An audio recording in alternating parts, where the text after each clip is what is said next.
po sa akin ni dating Speaker Martin Romualdez ay dalhin sa number 30 Tamarind Street, South Forbes Park at ibigay kay Yusek Jojo Cadiz dahil ito raw ang drop-off point na malapit sa bahay ng Pangulo.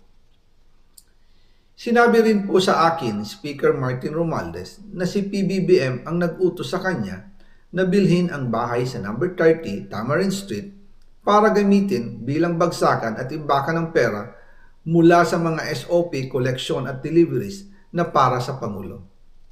Noong December 2, 2024, personal kong i-deliver ang 200 million kay Yusek Jojo Cadiz sa number 30 Tamarind Street, South Forbes Park.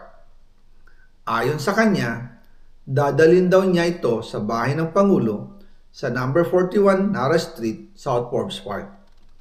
Kasunod nito, noong December 5, 2024, muli akong nag-deliver ng 800 million sa parehong address at Yusek Jojo Cadiz pa rin ang tumanggap. Sabi niya, iyon naman ay dadalhin sa bagong bahay ng Pangulo sa South Forbes Park. Sa kabuuan, 1 billion pesos ang personal kong naihatid. Ako mismo ang nagbigay ng pera, kasama ang aking driver at mga tauhan.